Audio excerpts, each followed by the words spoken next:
Hello, everyone. This is Gaylon McDowell, and this is the Meta Behind Relationships. First of all, it's good to be back. I'm enjoying talking about spiritual and metaphysical principles, mental techniques, consciousness transformation in the context of relationships. On this 5S for Love platform, we are trying to make sure that we cover all the bases. And this is one of the things that we want to make sure that you understand. So today I'm going to be talking about you are the cause and the effect. And I'm sure many of you all have heard cause and effect before in many different ways, growing up in school and things of that nature. And I want to relate it basically to the mind and how the mind is cause, and you also get the effect of the mind. So you're experiencing yourself as the cause and you're experiencing yourself as the effect.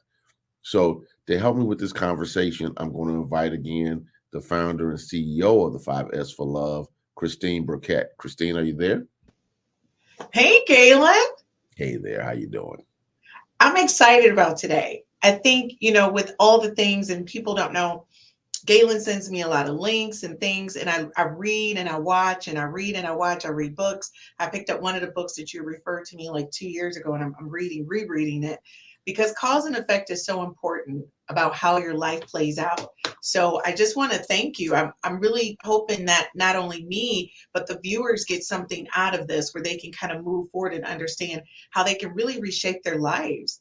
Because this is like really a huge, because to me, I'm looking for a shift. I think some of the things that I do could be a cause and effect situation, and I need to put a pause on it. So you guys know, sticky note and pen. Although I'm here with, I always take notes. So Gaylon, I'm ready to get started. All right. Are you ready? Yeah, I'm ready. Okay, Let's get to it. So for me, I always ask the question, what do you mean when you say a person is the cause of their relationship? Like, what does that mean? Well, that means that, first of all, when it comes to your relationship, you have to take 100% responsibility for being in it and choosing it. Many times people don't like to admit that even when they're complaining, that complaint is their choice. They didn't just magically appear or get teleported into a relationship. Whatever the situations and circumstances are, red flags, yellow flags, etc., not paying attention to your intuition or just the very conscious choices and decisions you made to be in something, the first thing is you have to own it. You're the cause. Right. All right. The second way in which you're the cause is that you've heard me say this many times before, that every individual is a mental field that is radiating and attracting according to their dominant ways of being, their thoughts, their feelings, their beliefs. Therefore, in the context of cause, it can be 300 people in a room. Why are you vibrationally matching with someone out of 300 options? And yet the two of you all get together. The two of you all hit it off. The two of you all are drawn to each other. It's a vibrational match. And the vibrational match doesn't always mean that we have a whole bunch of things in common. The vibrational match can mean that we have things that complement each other. All right. So when I'm talking to students or clients, I try to get across to them that you have to first recognize that you are a mental field. You are radiating something. What are you radiating?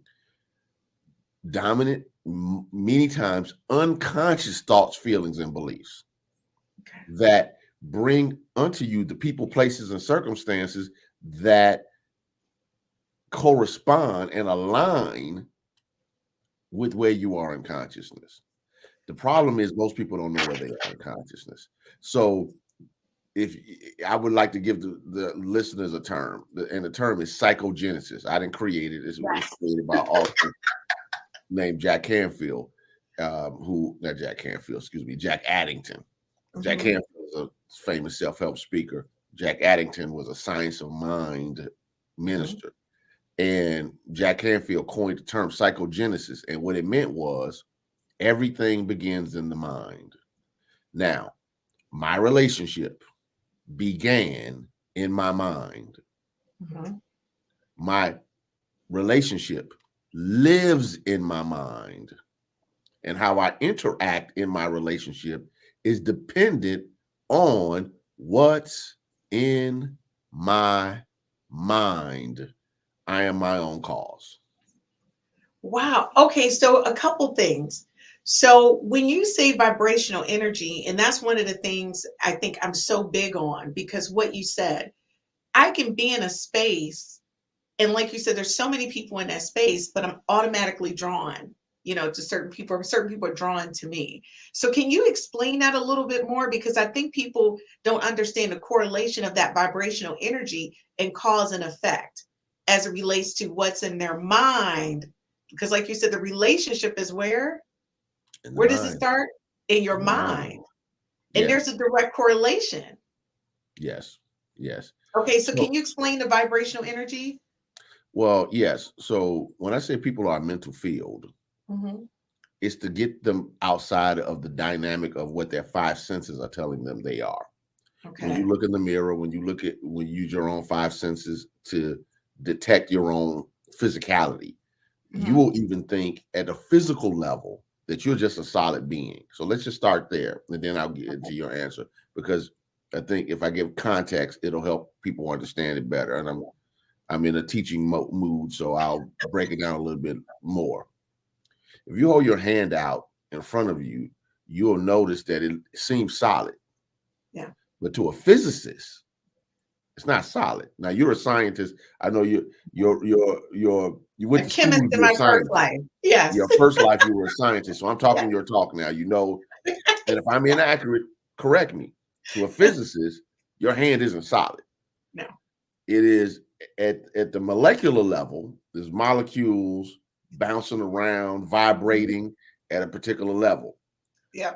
If you look at it with a stronger microscope, you'll see atoms, Yes. many sometimes far apart, space in between them, bouncing around as vibrational energy. You get a stronger microscope, and then that's subatomic, and then you can see the protons, neutrons, and electrons. All right, and you're like, wow, man, it's a nucleus. And you see all the stuff we see on the cartoons and in the science books. And if you get a stronger microscope, then you get into quarks. You get a stronger microscope, and now you're dealing with what quantum physicists called the field. Some call it the God particle. Some Yes. they use different. They have legitimate names, but they have a nickname. They call it the God particle. Now, why am I going this deep into physics? Because at the physical level, you're not even who you think you are. All right. At the physical level, you're 60 trillion cells. You're a colony of 60 trillion cells. Yes. At the molecular level, we don't even know how many. We can't even count. At the atomic level, we can't even count. At the subatomic level, we can't even count. So even though you think you're a physical being, your aggregation or a colony of cells that a central intelligence and power or force is keeping together to present itself as the physical you. Now, that's my physicist conversation for the day. Now, if that's true for you at the physical level, What is true about you at the mental and spiritual levels? So when I tell people that they're a mental field at the Mhm. mental level, that is saying that thought is mental energy. Thought is Mental vibrational. energy. Belief is an emotion or energies at their plane of existence.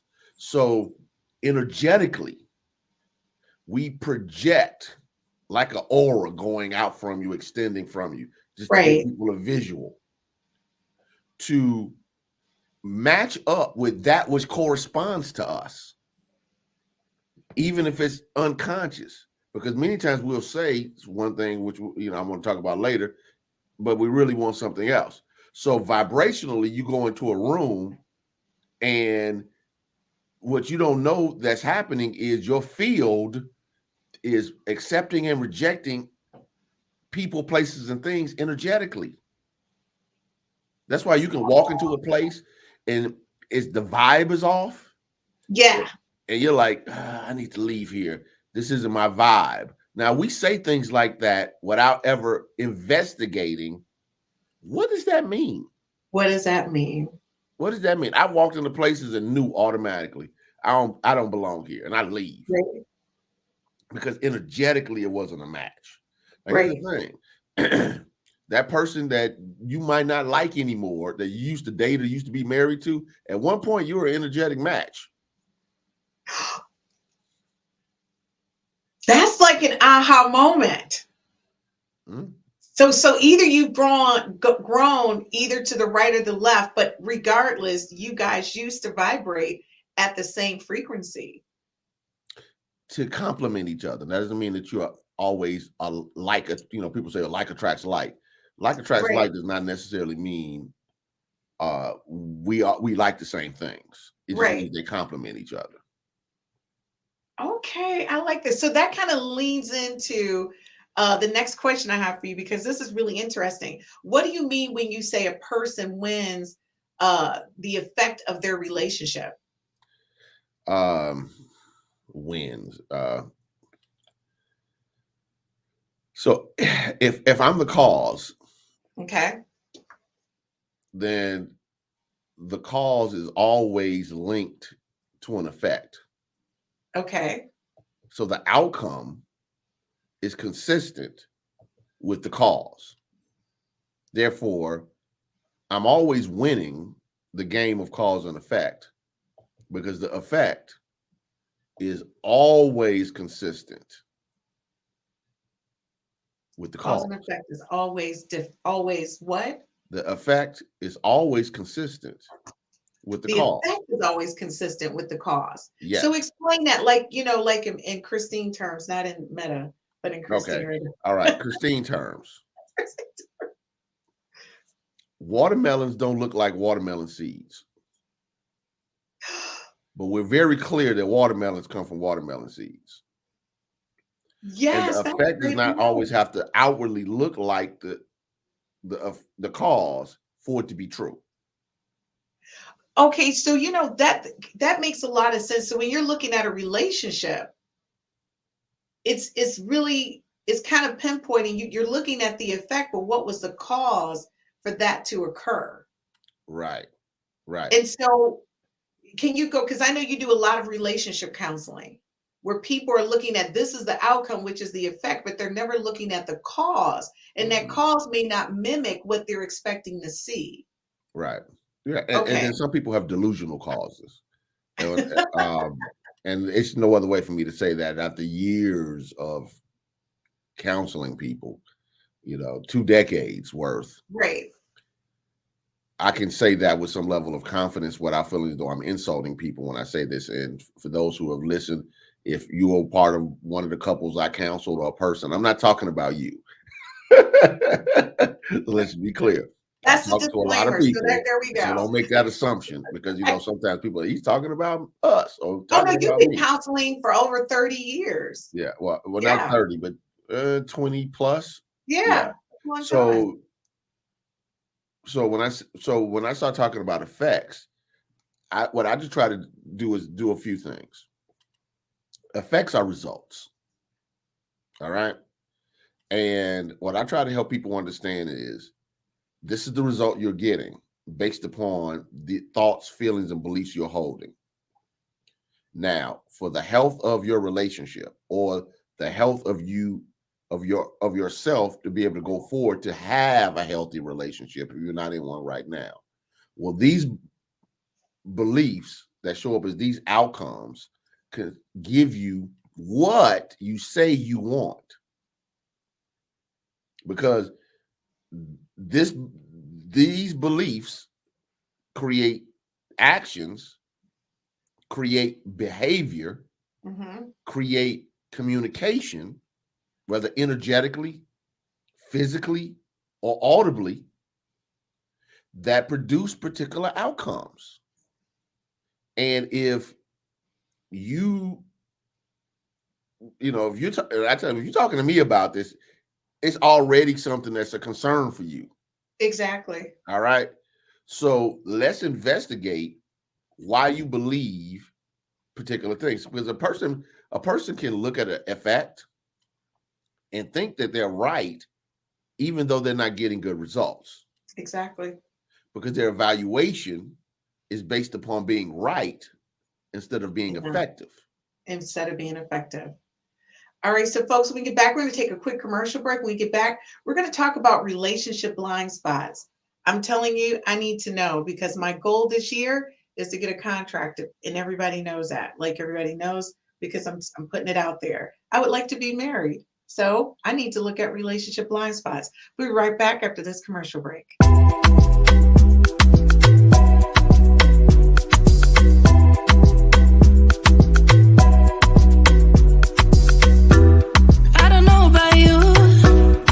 Make me crazy.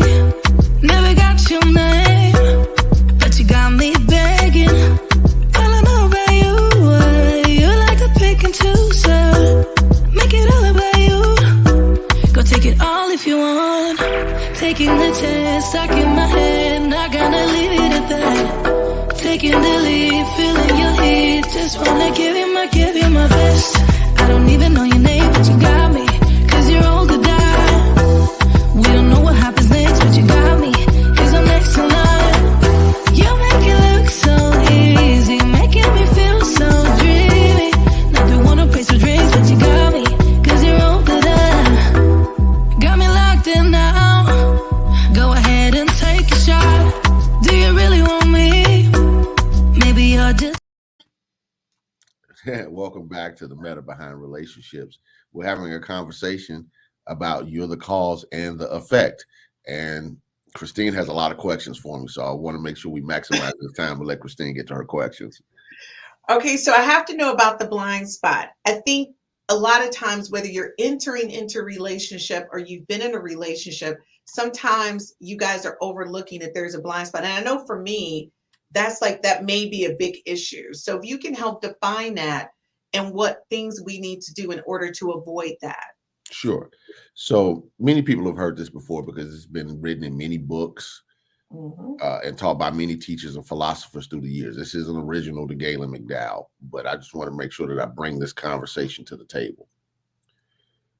In your awareness, there's what you know, what you know that you don't know, and what you don't know that you don't know.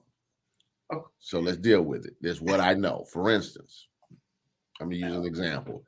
What I know that I know. I know I can teach metaphysics. I've been effective doing it for 25, 26, however amount of years, 20. This is my 27th year teaching metaphysics. Actually, wow, 27 years. Wow, that just paused. A long time. 27 years. I know how to teach it effectively, help people get results that they desire. I have an expertise in new thought, metaphysics. That's what I do. All right. Now, I know that I don't know how to fly a plane. All right. I'm very clear that I have no business being in a cockpit of a plane trying to do anything. It is not a skill set. All right. So I know that I know that I don't know how to do it. Right. What creates the blind spot is when I don't know that I don't know. All right. So I might think, for instance, I'm just using as an example, I might think that I could pick up a basketball at my stage of life and go down to the United Center on the west side of Chicago Right. and run up and down the court with the Chicago Bulls players that are young enough to be my son, a son of mine, if I had a son. Yeah. And my delusion can make me believe that I can do that, but I don't know that I don't know. Right. All right. Now, in the context of relationships, what is it that you don't know that's interfering with your relationship? What is it that you think you're competent in that you're really not? What is it that you think you're good at that you're really not? For instance, because I know you were going to ask me, give me an example. You might think you're a good judge of character. Yes, but I'm not. But you don't know that you don't know that you're not. You don't know that your emotion overrides your logic and your intuition. Mm-hmm. What you don't know is that you have a lot of subconscious triggers based upon either your childhood or previous relationships. What you don't know is that you're a poor communicator. What you don't know is you really haven't figured out how you land in the context of a relationship. What you don't know is what does a man mean to you in a relationship? Having a man. What does being with a woman mean to you in a relationship? It's easy to say, I just want to be with somebody. Okay. Right. What does that mean? It's a blind spot. And the blind spot disrupts things because the problem with the blind spot is you will function as if you're aware of everything and you're not, and then you can get frustrated because you're getting effects based upon causes that you're not even aware of. And that's the danger of it. I'm not even aware of why I'm messing up this thing, or I'm not even aware why I'm attracted to this chump or this loser. And I know that could be hard terms, but chumps and losers is not a male or female. No, it just means that if the lady's consistently attracting Pookie, it's a reason. Right. It's a reason. And I think what you're saying is so valid because I find that a lot of my female and male friends are consistently dating the same type of person, getting the same outcome. And they're not understanding it's a cause and effect. And the other thing is when I have conversations with them that I explain to them in the nicest way I can, like in one particular friend, she's very emotional. And I try to, help her, like, if you're this emotional with me, if you've shared time with a man, you're even more emotional. So maybe you need to kind of reflect and look at that to see how you can dial it down a little bit because it's a little bit extreme. And then a male friend of mine, he's kind of dismissive of women, but I know why, because, earlier on, his mom and his dad divorced and it wasn't great. And he ended up living with his father. So when he communicates with women, he's very dismissive of them and not really open and receptive. They're more of an object instead of a person they want to love and adore or spend time with or cultivate. It's a different kind of relationship. So, and again, like you said, they don't know that they don't know. It's like because it's part of their normal habit. So that kind of leads into my next question, because, I'm all about my questions, is how do you change the cause to get a different effect? So if a person's doing something, they don't know they're doing it. First, how do you recognize, or do you go reflect on your previous relationships and outcomes? I don't know. Like, how does that work? Yeah, a couple of things, obviously. Besides hosting podcasts and teaching classes and courses, obviously, I work in ministry, so I'm always a big believer in getting help. I'm a big believer in that. Reach out to somebody. Sometimes your blind spot can be so strong that normal means of pulling you back sometimes it just it's a Herculean effort, not impossible, just Herculean. So and being married to a therapist, so she's always gonna say, tell people to get therapy, but but uh I have to start running her commercials. yeah, she needs some commercials on here. I have to tell her Yeah, that. she needs some commercials. So obviously I'm a big believer in getting help. Yeah. So let me just put that right out there. People have, as long as obviously I believe in competent help. Yeah. And competent help is not, girlfriend and buddy all the time. Unless you have somebody that's really, really wise that you feel as though you can trust that they'll guide you in the right action. Normally going to get somebody that's objective helps better. But on a one-on-one basis, all right, outside of the Herculean effort, a few things. One, just ask yourself, okay, why does this keep showing up? Like, and stop, because I'm a big believer that, if you start asking yourself introspective questions, you'll get answers. Why does this keep showing up like this? Why the same type of situation and circumstance? And don't let it go. Keep asking your mind the same question. All right. Just like you ask yourself, why is it that I can never be happy in or whatever? It'll tell you, just like that. So just keep asking yourself that question. And then you start drilling down. Why do I believe this? Like you brought us some friends and the male who had the situation with his parents. Why do I believe this? Because that belief might be based on a perception of a child that's driving an adult. All right. So you start asking yourself, why do I believe this? Is it true? Right. Okay. Is this my opinion? Is this my story? Can I separate, fact from my story? One of the things that I often tell people, and people don't like to hear this, and I even say it to family sometimes, your story is not the truth. I love that. So it doesn't go over well. But I'm me, so I'm going to say your story is not the truth. Your story is the meaning you gave a particular experience. Right. All right. Now, how do you change it? Besides those questions, I'm a big believer in what Napoleon Hill, who wrote Think and Grow Rich, he would call it auto-suggestion. Yes, he does. So in Think and Grow Rich, which I'm a big fan of, I've taught the book numerous times. Great book.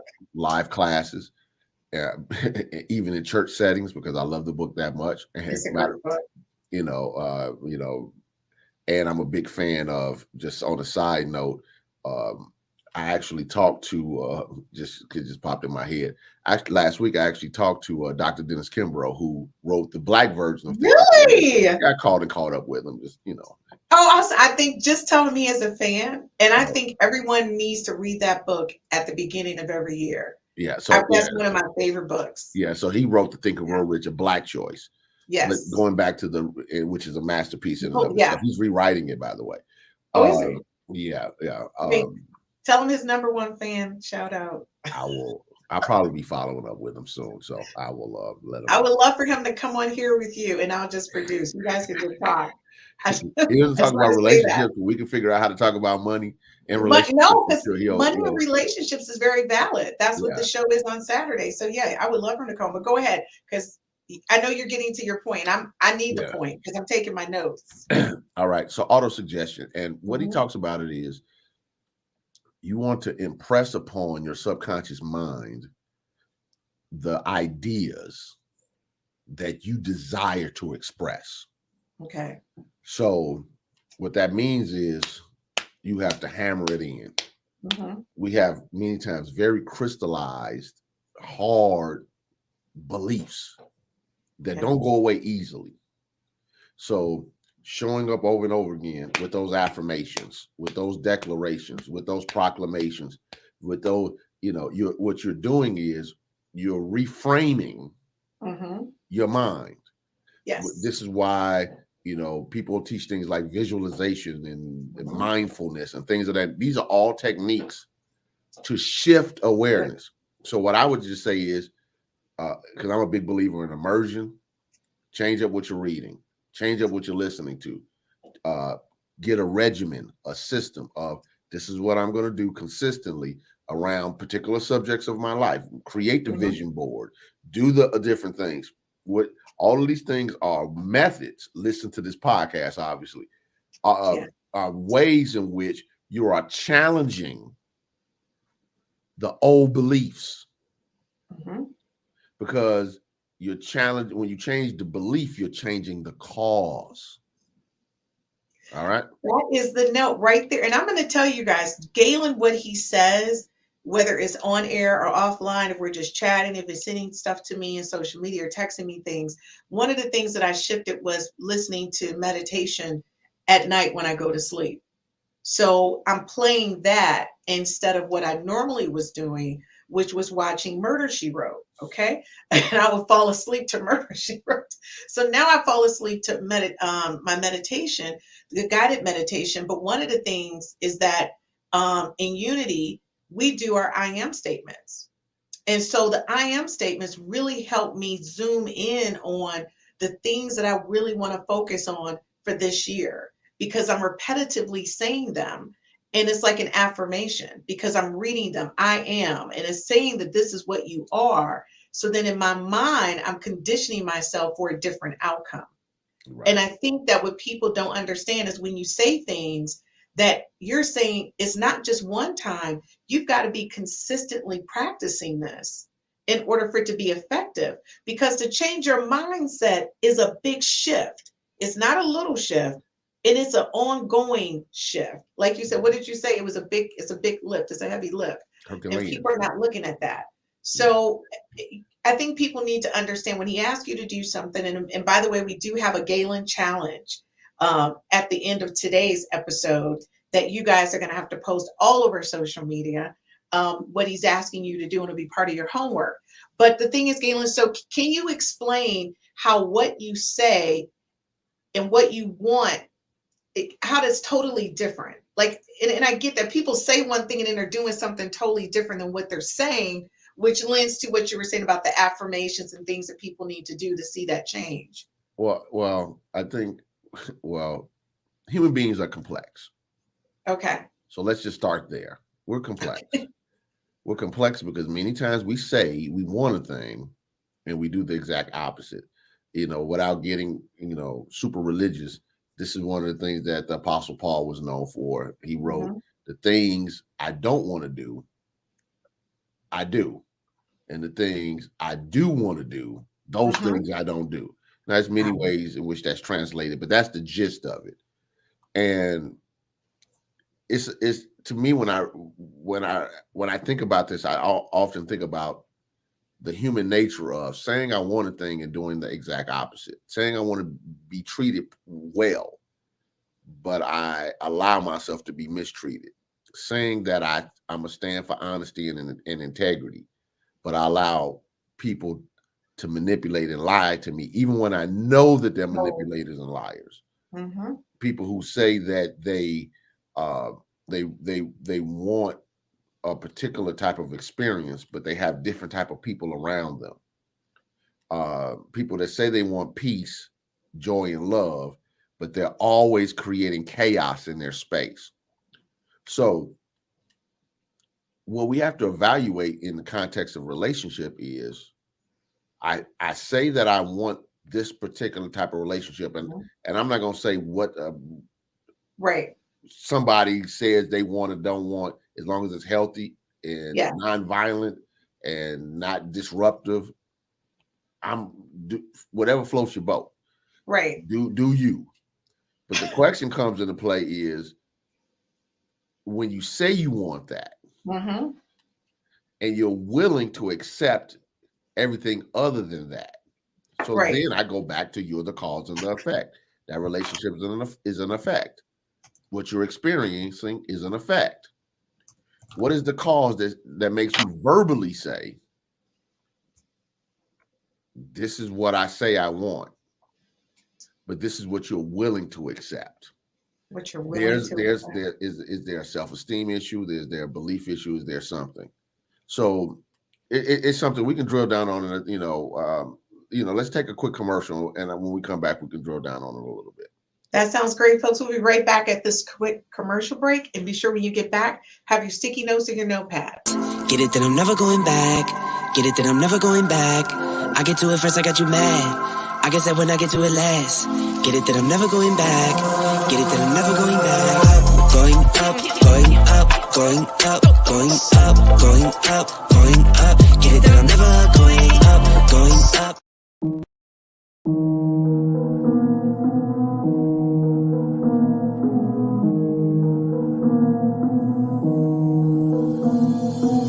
Yeah, what's up with it? Do it cause I love it and I stuck with it.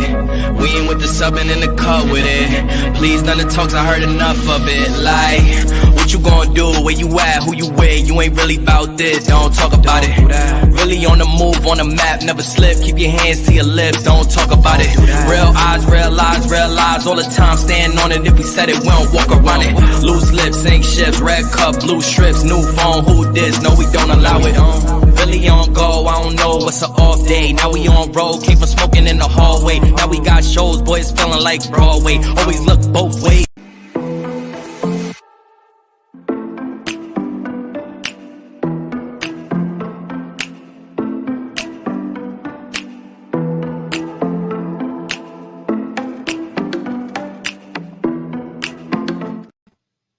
Welcome back to the Matter Behind Relationships. Christine, I was dealing with the question about people saying they want one thing and experiencing something else. And I wanted to add one point, or a couple of points. The first one is, am I willing to be the type of person that can create this experience that I say I desire? Like that. Some people at their present level of awareness just don't have the bandwidth. Right. They don't mean they don't have the potentiality. Right. They just don't have the bandwidth. And sometimes you just have to know that that's okay. Mm-hmm. And let people be where they have to be and need to be without you trying to drag them along for the ride. Yes. Because the need for you to drag them along for the ride is cause and effect. What is it about you that makes you feel as though that you have to be somebody else's savior and drag them against their will? All right. Yep. So are you the type of person that has the bandwidth to create what you say you desire? Because some people say they want a thing, but they're their beliefs are too ingrained. They're unwilling to change. They're unwilling to release. They're unwilling to forgive. They're unwilling to transform. Right. They expect people just to accept them. This is who I am. Accept me who I am. God loves me, or we do the Tupac, only God can judge me, and all of that type of stuff, which is ridiculous statements because nobody has to accept anything about you. Exactly. God loves you for who you are. Right. I get to choose to be with you.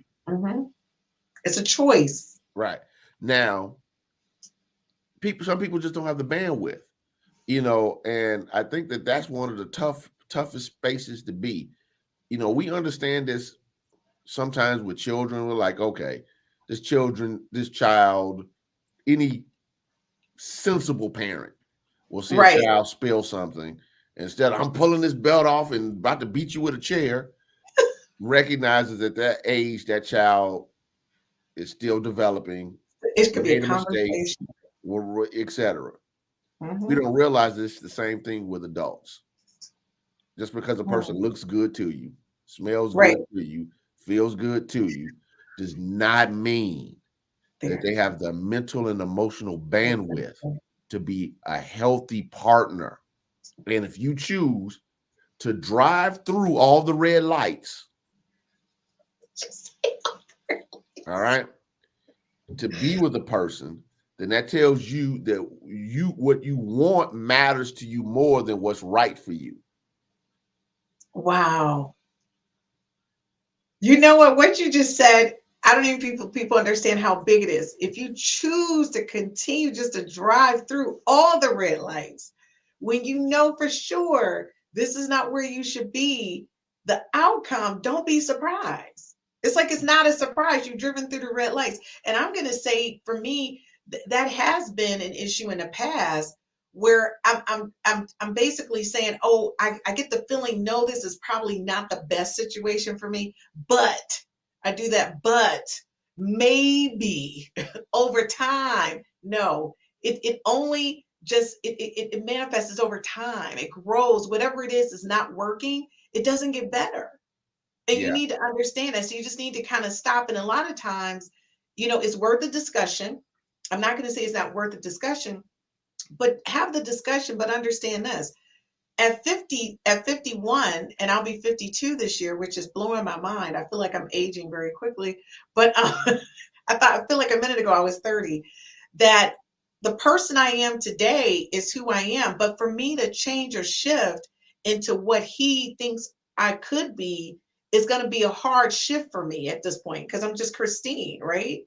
Are there some things that I could work on? 100%, 100%. But realistically, if it's some big major things, dude, we got just shake and bake. We just got to roll with it, kind of thing. But I think as women and not men, we tend to think we can fix stuff. I'm not going to say, because we got men out there who think they can fix stuff. But mostly women. And I wonder, why is that? Why do women feel like we can massage it and make it into what we want? Why do we have is it because we're nurturers? Well, I think that, obviously I would leave a more definite answer to women to answer that question. Right. But I just think that when people are dealing with folks, I'm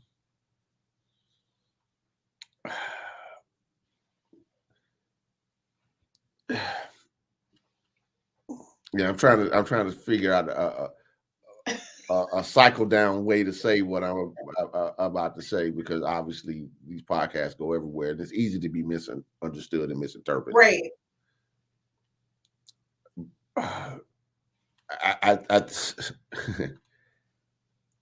When you're dealing with relationships, Mm-hmm. let me speak from a male perspective, and you can give me Okay. your female perspective on this. Yep. I think that's a better context. Okay. How men get dates? How do men, just talking in a heterosexual context, Right. how do men get women? Men are trained very early by not just men, by women very early.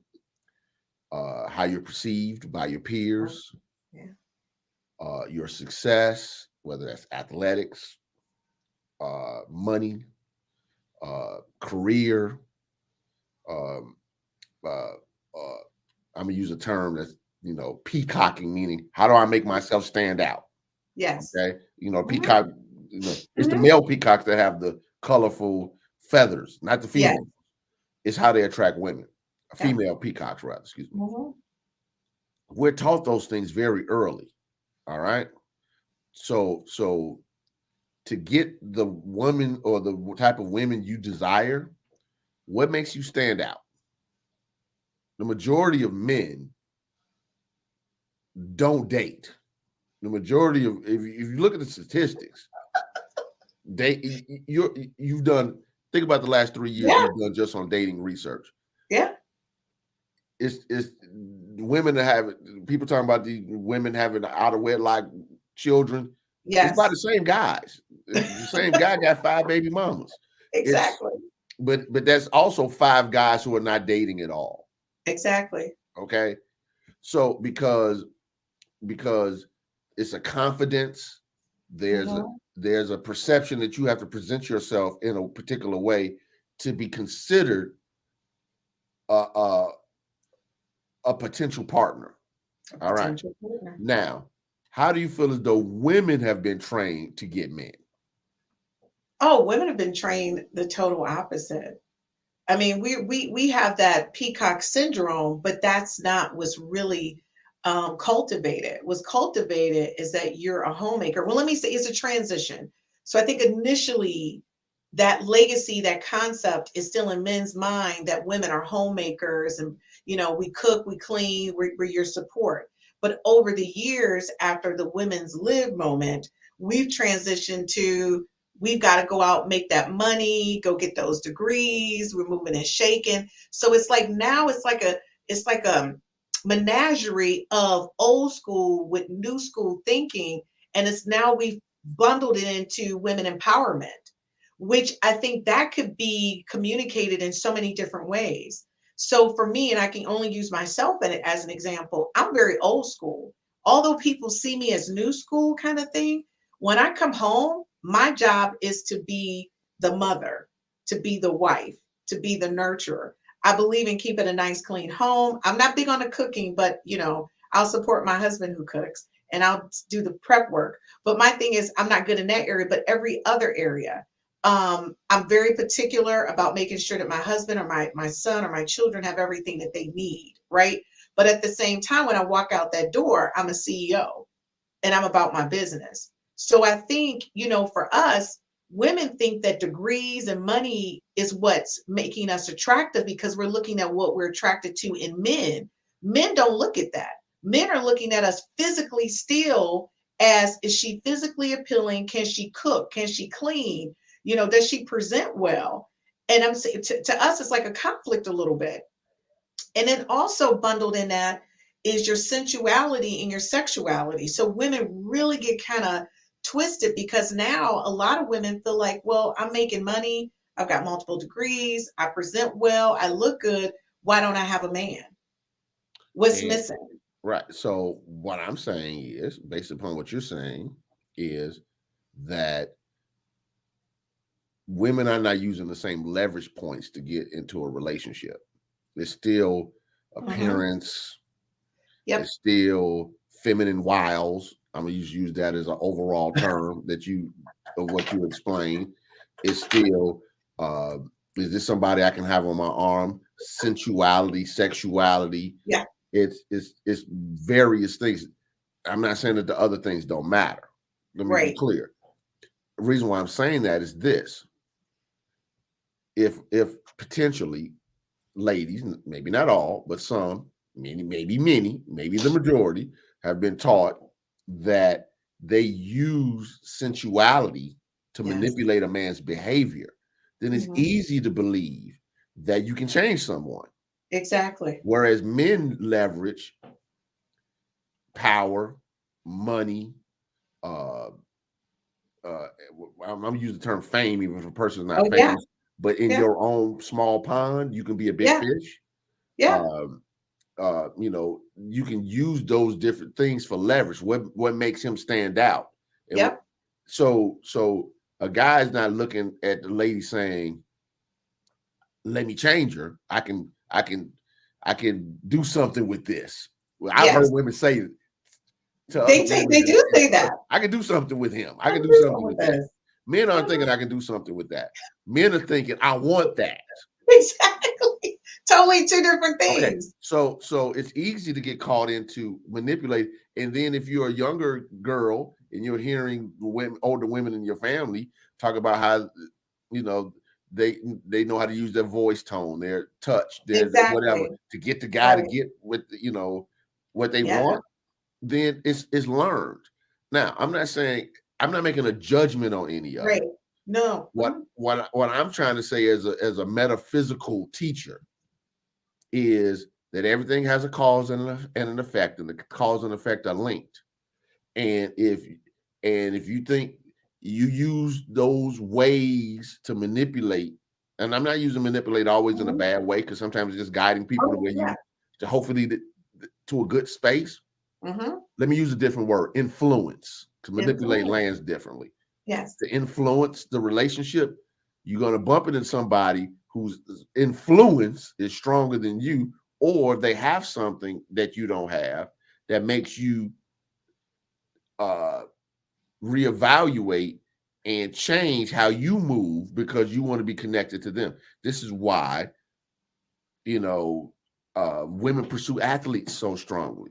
Yes. And they're willing to morph into whatever the athlete needs. Yes. Because they have, most athletes are normally physically attractive, meaning they have athletic builds. they have the money, they have the stardom, they Yes. have influence. They check the boxes. They check the Okay. boxes. Now, here's the challenge. They might not check the box of integrity. They might not check Hello. the box of honesty.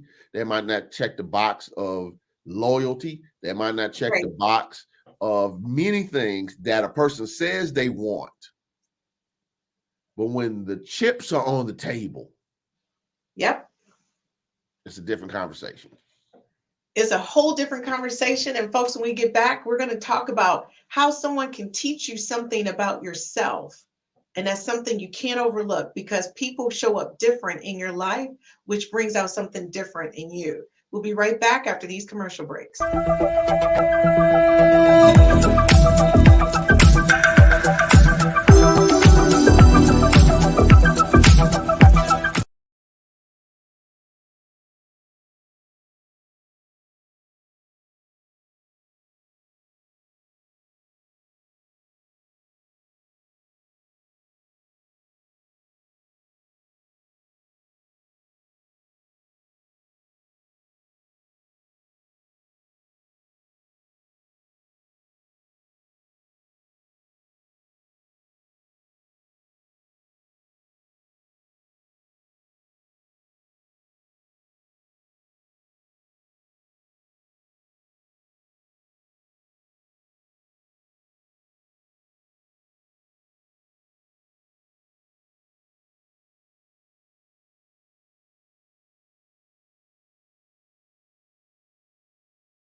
Broken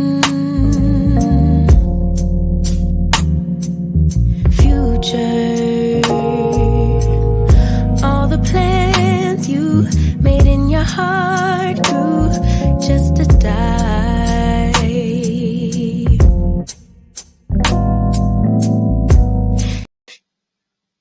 Hi, welcome back to the Matter Behind Relationships. So, Christine, you have another question for me. I do. And like everyone who's watching, I want to be clear that this is a pre-recorded session, and any messages or comments, please be sure to leave them. Gaylon does look at them, just to let you know, and we will respond. And you guys have a challenge coming up, so Gaylon will be looking at those all week. So my question to you, Gaylon, is, we meet all these different people, and a person does teach you something about yourself. But again, it's like you don't know what you don't know. Mm-hmm. And it's like, are you really capturing what it is that you're supposed to be getting about yourself? Because that's going to then change the next relationship and the cause and effect, right? Right. Okay. Some people, in years of counseling, one of the things that I've discovered is many people, for instance, say, I'm not a jealous person. And they display exceptionally strong jealous behavior. I don't care about that. Right. And they're all over. I mean, everything. Who you talking to? Where you going? Who texting you? Who whatever, etc. That's jealous behavior.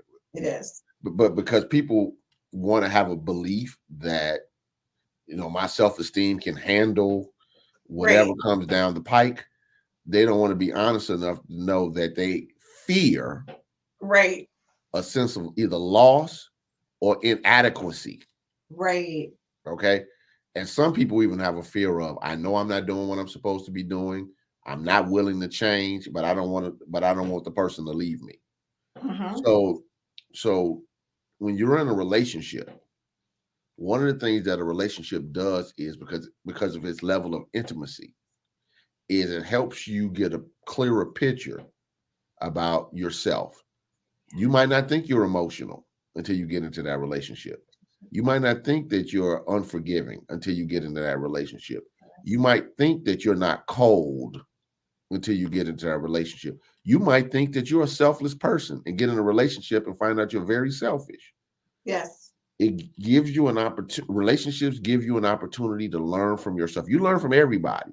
Mm-hmm. But the connection, the intimacy of a committed relationship or marriage allows you to expose yourself to vulnerabilities that are not Yeah. necessarily in other relationships, not even in a parent-child relationship.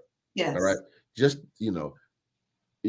sharing, your innermost thoughts, feelings, and beliefs with another individual, sharing Right. your past hurts with another individual, sharing your body with an individual. And I know that is being devalued now and desensitized, Yeah. but being with somebody sexually is still your mental field, always attracting. Yes. I mean, projecting and attracting. I forgot what I'm saying. Radiating and attracting. So Yes. even that situation is a form of vulnerability and intimacy. Yes. Therefore, you have to stop and ask yourself, what am I really learning about myself in this Mhm. relationship? What am I learning about what I really like and what I don't like? What am I learning about what matters to me versus what I say matters to me? What am I Right. willing to tolerate? What am I willing to compromise on? What am I Mhm. willing to not compromise about? It gives you an opportunity to learn in ways that you can't learn in anything else in the human experience. So, a relationship in and of itself Mhm. is one of the greatest, if not the greatest, soul teaching tool we have available to us.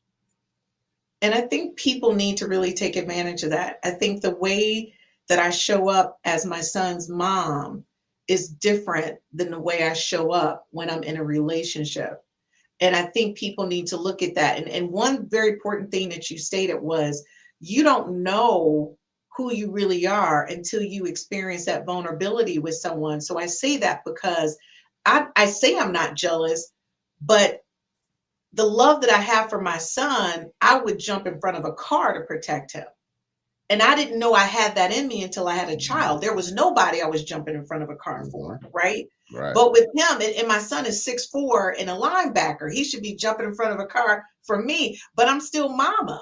So to Mhm. me, my baby, I gotta protect him. When he calls me, he has a cold or I go right into like he's just a toddler, right? Mhm. But he's not, but he's still my baby. So there's Mhm. different. But the thing is, I realized that showed me that I would be good in a relationship with a man because of the way I loved him. And I said, you know what? There's space for me to love somebody differently, but I can do it. Like I wasn't really sure until I had a kid, which is weird, right? It took me having a kid to realize that I could be in a relationship with a person.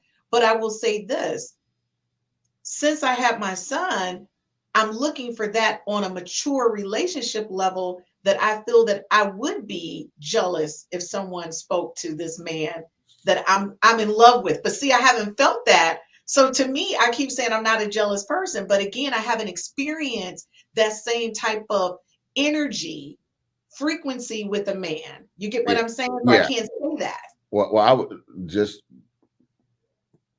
potential teachable moment. Yeah. Uh, what I would say is the context of a parent-child relationship, even with its own vulnerabilities, and I understand that is, I have a 23-year-old daughter, We 20-year-old just stepdaughter. love. We just love. Um, so I get it. Yeah. Is there's still even no matter how old your child is, there's still a measure of control that goes along with being a parent.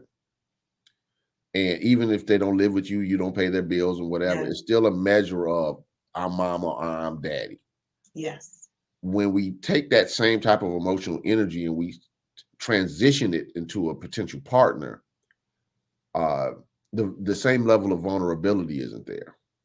It's not. And so what ends up happening is, um, can I feel this vulnerable if I can't control it? I know. So so so what so so Wait. um analytical Mhm. people tend to want that control. Like, okay, I have to analyze this, and this is the best outcome, and this is the way to Yes. do it. Let me put this person into my spreadsheet, Mhm. and these are the Yep. outcomes.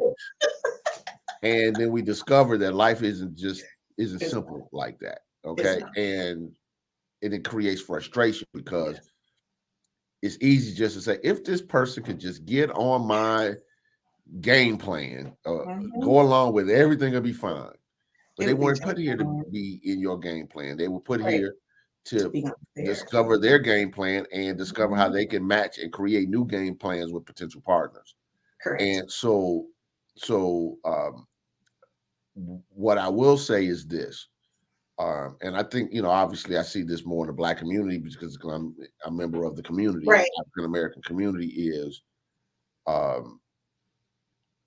strong imbalance with mothers and sons. Yeah. I'm not saying you have that. Let me be clear. Oh, no, you're right. I see it too. I see a strong imbalance. Matter of fact, I cringe. Yes. When I hear women say things like, he's the man of the house, or he's the whatever, and all that stuff. Where's that coming from? But it creates a different perception. It does. And I was exceptionally close to my mom, and my parents divorced when I was very young. But there's a line. There's a line. But not only did she have a line, and I had my own relationship with my father, but I also had a really hard line for myself. Exactly. Okay, Mom, like we had some serious conversations, which I've told you offline. I'm not going to get on here now, where it had to be, even with the world's greatest mom. Okay, Mom, this is a line, and I'm going to hold this line. Exactly. Because what had to happen out of that process was, as I told her when I became an adult, young adult, you go do you. You've been dating this guy. You were waiting on me. You go get married. You ain't got to worry about funding me, paying.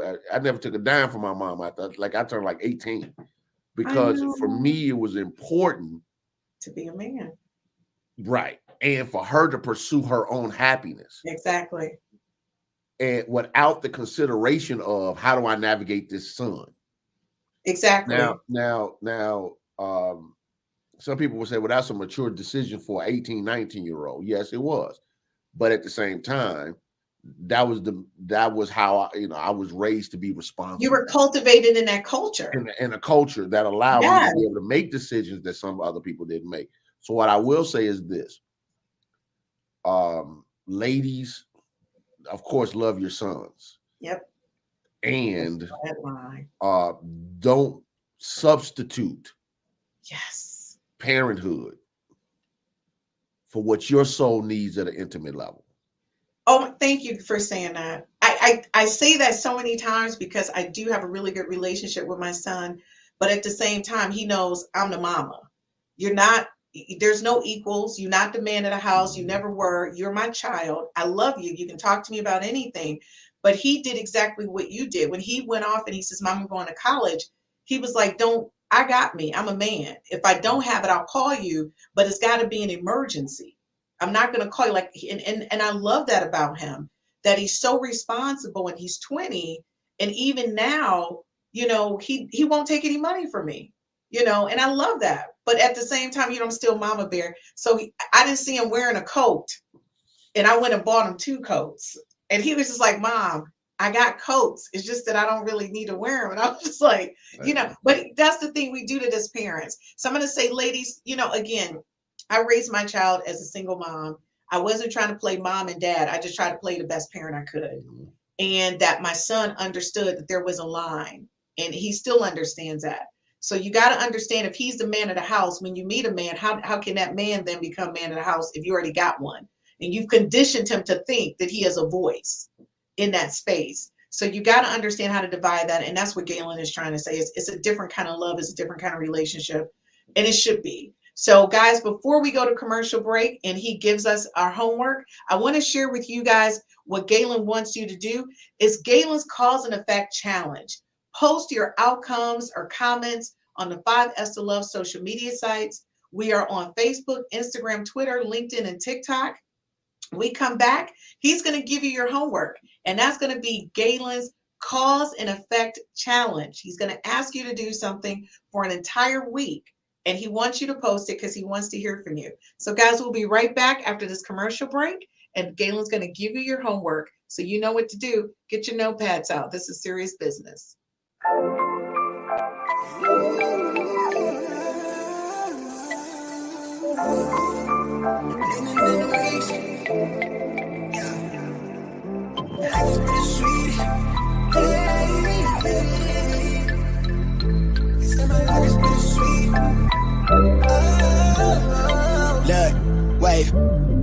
Tapped in, lately my life had a fat. I need it all. Do you want it though? Where do I begin? I see the hate, they don't wanna see me win.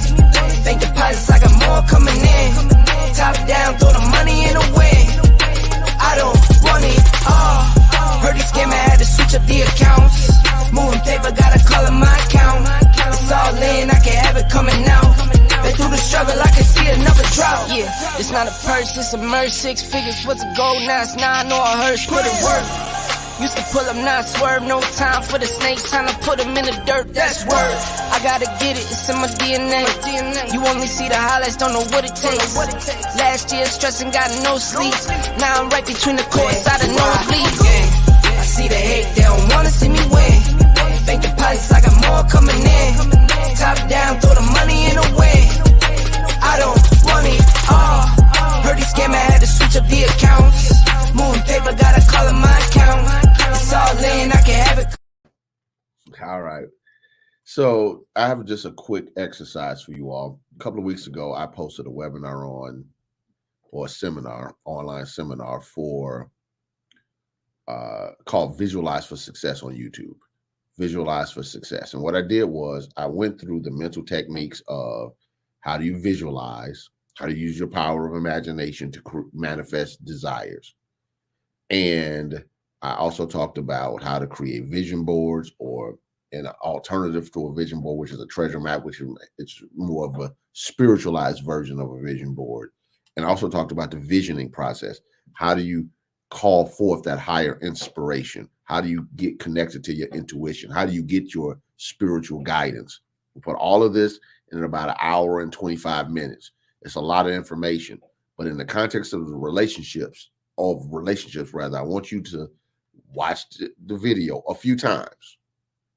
Then I want you to pull out of it the strategies you can use to start either improving your relationships or your relationship. I'm a singular relationship. I realize people have relationships out there. Again, float your boat as long as you're in integrity,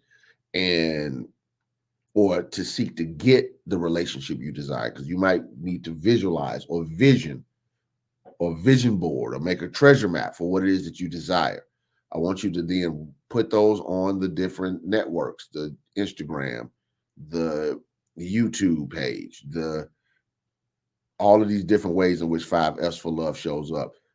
You can contact Christine directly through the 5S for Love website, however you need, or DM me. I'm on Instagram. I have a Facebook page that's public called Truth Transforms with Reverend Gaylon McDowell, which is connected to my other podcast. There's ways to get in contact with me. I'm on Twitter. There's ways to get in contact with me. The key is this. I want to be able to see publicly, if it's okay, how you're using the techniques so other people can see the value in it. If it's something that's private that you don't want to share, I understand you can reach out to Christine or me, and we'll make sure that we reply properly. But if it's something you can publicly state, yes, this works for me. Yes, I agree with this. Yes, I did it. Yes, I watched it. This is what I got out of it. I would greatly appreciate it. So that's your homework for the week. So next week, we're going to rock and roll. We're going to get back into some more subjects about how to work with your own awareness, your own mind, your own consciousness to create the relationships you desire. God bless.